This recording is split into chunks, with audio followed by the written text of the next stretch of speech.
Bismillahirrahmanirrahim. Assalamualaikum warahmatullahi wabarakatuh. Alhamdulillahirrabbilalamin.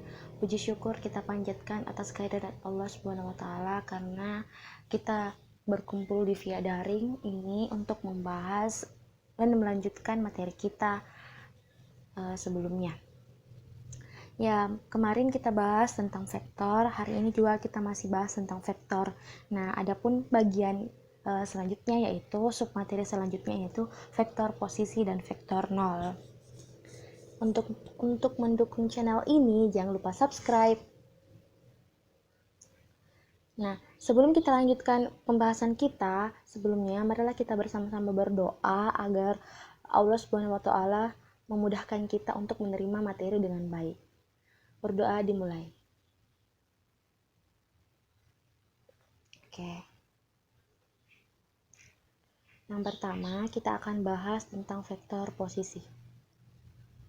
Misalkan suatu vektor kita gambar pada bidang kartesius, vektor posisi suatu titik adalah vektor yang titik pangkalnya di titik pangkal koordinat, pusat koordinat.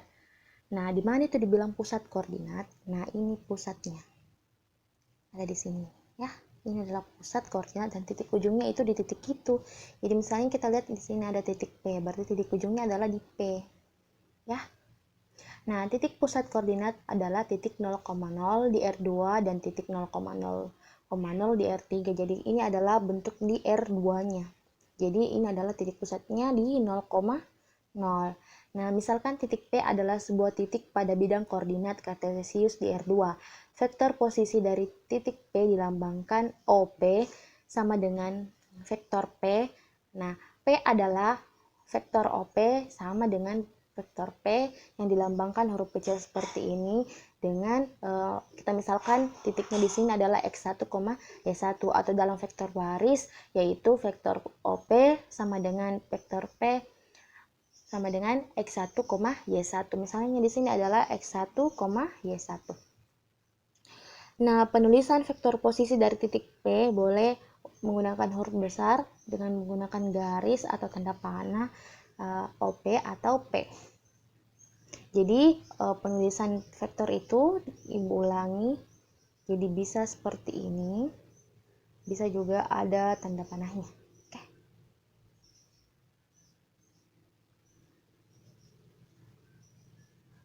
Selanjutnya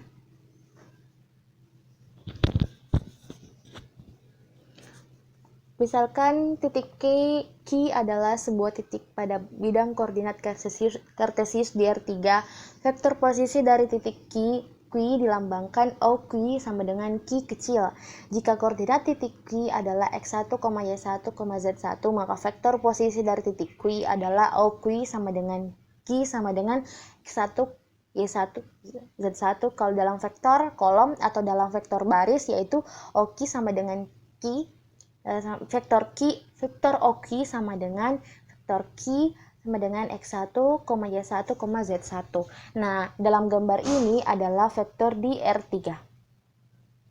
Jadi titik pangkalnya itu kita lihat di gambar bahwa titik pusatnya itu di R3 adalah sini. Ya, di R3 ini. Jadi ini adalah 0,0,0. Jadi berpusat semua di sini. Jadi kita lanjutkan bahwa jika P sama dengan X1, Y1 adalah vektor posisi di titik P, maka titik P berkoordinat X1, Y1. Jika Q sama dengan X1, Y1, Z1 adalah vektor posisi di titik Q, maka Q berkoordinat X1, Y1, Z1.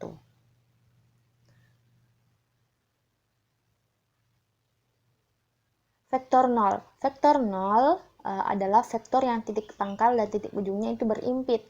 Artinya adalah suatu vektor 0 itu memiliki panjang 0.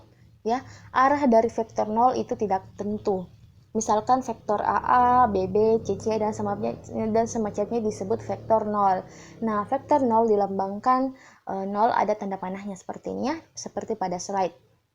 Sedangkan selanjutnya adalah vektor 0 di R2 adalah 0.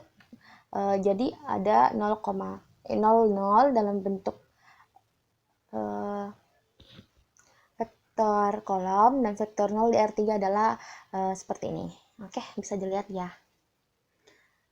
Kita lanjutkan ke contoh-contoh.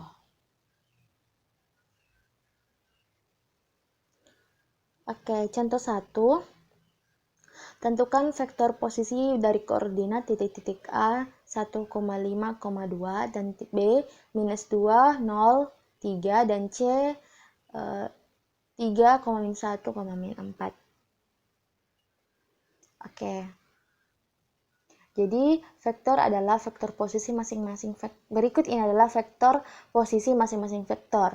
Jadi vektor posisi di titik A adalah, jadi ingat vektor posisi itu kita mulai dari O. Jadi kalau A berarti OA. Ya. Seperti itu. 152. Jadi kita ubah menjadi jadi ini kan A besar, berarti di sini adalah A kecil, 152 seperti itu. Begitupun dengan vektor posisi titik B. OB berarti titik B berarti pusatnya kan, ingat vektor posisi itu berpusat dari titik O. Jadi OB, jadi minus 2, 0, 3. Atau vektor B sama dengan minus 2, 0, 3. Nah, begitupun dengan vektor posisi titik C. Ingat kalau ada kata vektor posisi, berarti kalau diubah menjadi tentukan vektor posisinya, berarti kita sisa tambahkan seperti ini, 0, O ke C. Berarti maksudnya adalah titik pusat ke titik C, seperti itu. Atau vektor C sama dengan 3, min 1, 4. Selanjutnya yaitu diketahui vektor posisi P sama dengan 2, min 1. Nah, ini diketahui vektor P-nya yaitu 2, min 1 dan Q sama dengan minus 3, 4. Nah, kita akan menentukan koordinat titik P dan titik Q. Nah, sebaliknya dari soal sebelumnya ya. Nah, akhirnya kita peroleh koordinat titik P dan titik Q masing-masing, yaitu koordinat titik P kita ubah menjadi 2, minus 1. Koordinat titik Q adalah sama dengan Q sama dengan minus 3,4 ya. Nah, seperti itu. Jadi kita ubah saja bentuknya seperti ini. Jadi di sini vektor posisinya P kecil tanda panah. Jadi koordinat titik P-nya kita ubah seperti ini saja ya. Seperti itu.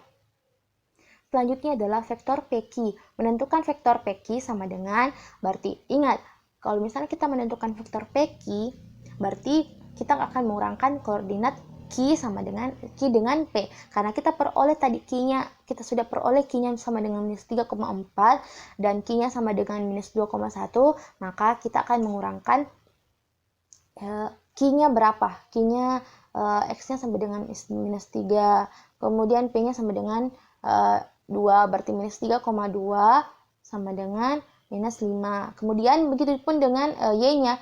Q-nya kan ingat Q dulu baru P. Kalau kita akan mencari vektor PQ, jadi 4 dikurang minus 1 hasilnya 5. Sehingga diperolehlah minus 5,5. Dalam vektor kolom bentuknya seperti ini. Oke.